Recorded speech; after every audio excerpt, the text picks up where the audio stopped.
I think we have confused owning good clothes with being well dressed. Those are two different skill sets. Let's talk. Expensive doesn't automatically equal well dressed. It does not.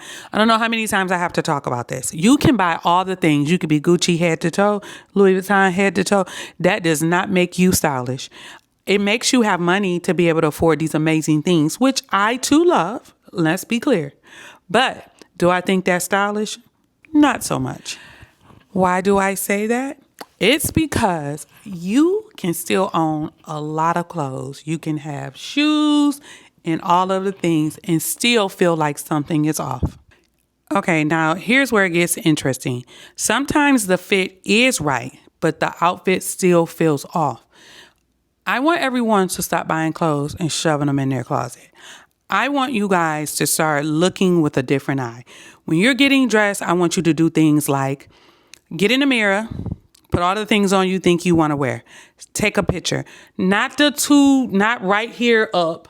We need a full length mirror. We need you to take the picture, step back and look at the picture. Sometimes you need to take things off. Sometimes you need to add a statement piece, whether that's a necklace or a lipstick. I talked about this in the last video. I think sometimes an oversized jacket does need to have something slimmer underneath. Sometimes a wide leg trouser may need a different shoe.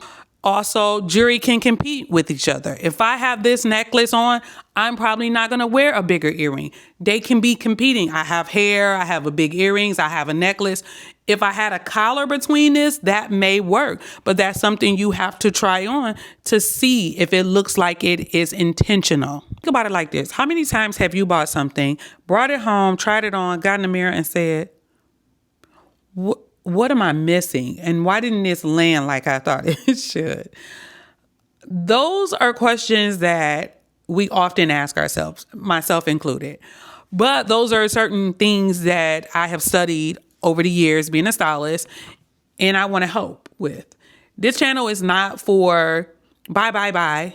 I will tell you to buy things. And if I think they fit, I think it's something timeless, I'm going to be the girl that's going to tell you, please run and grab it. Here, I'm going to tell you how to style it, why you should have bought it, when to buy it, when to leave it, when to take it off, when to put it on, and all the things. I think the first thing we blame are the clothes. When we get home and nothing is fitting, nothing is looking right, and we're like, oh God, I thought this was going to look better when I bought it in the store. We immediately blame the clothes. Maybe I bought the wrong thing. Maybe I need another shoe. Maybe I need another jacket. But sometimes that's not the problem at all. So what is the problem? Sometimes it's the fit. Sometimes we go into the stores and we want to buy a 10 because we know that's our size. When the 10 is pulling, the 12 is laying beautifully and looks great. Sometimes buying a bigger size will make you look smaller and polished. It's just a rule of thumb. I didn't make this up. Go into the store and try it on. If the 10 is pulling and the 12 fits, buy the 12. I guarantee you, no one is going to walk down the street and say, oh my God, you look amazing. What size is that?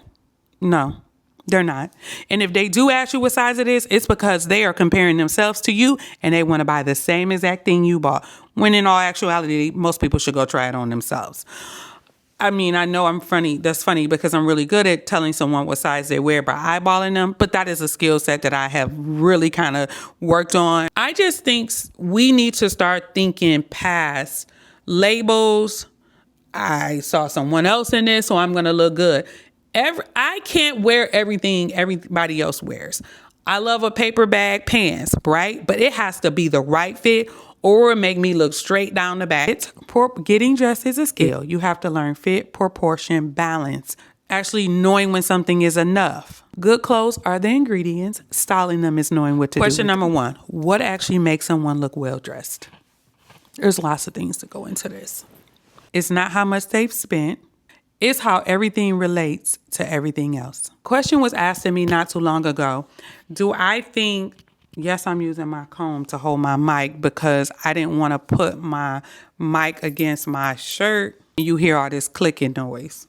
So I'm sorry, I digress. I think our closets haven't caught up to the woman that we want to be. What I mean by that is you still have a lot of things in your closet that does not even suit you, fit you, even reward you.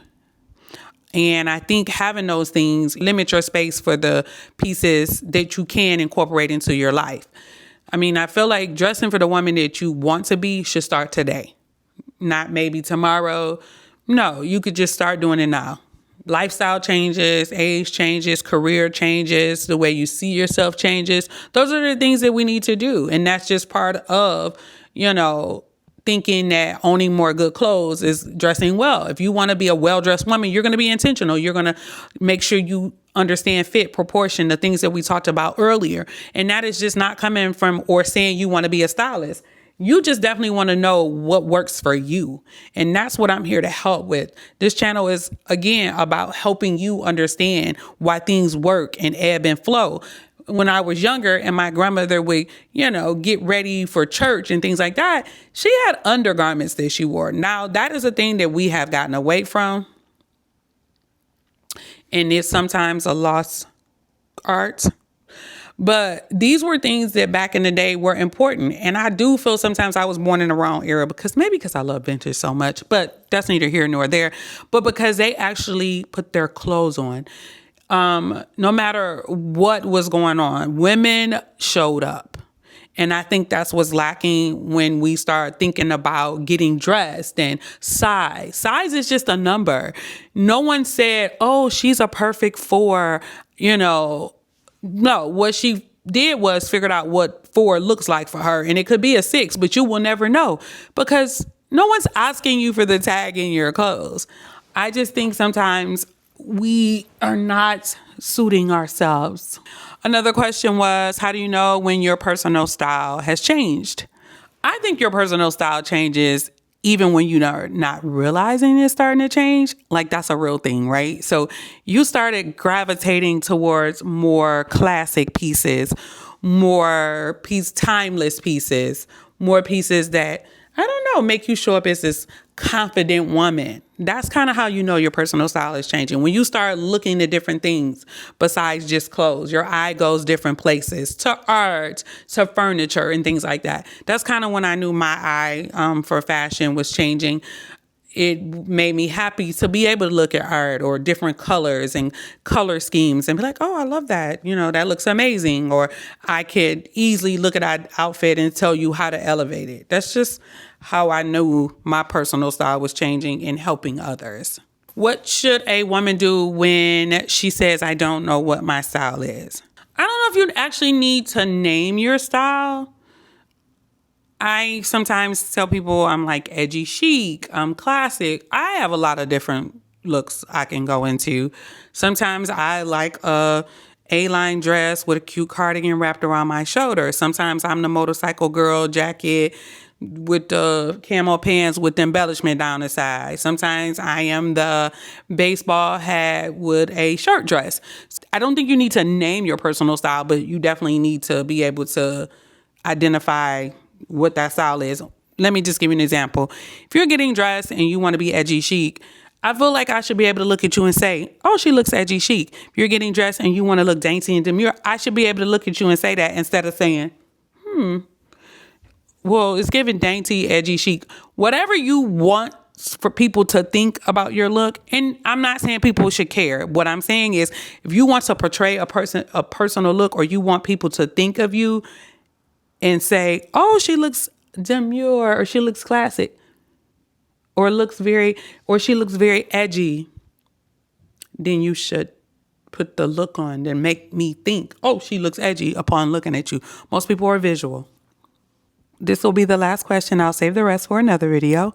What makes someone stylish versus simply fashionable? Fashionable and stylish are not the same thing to me.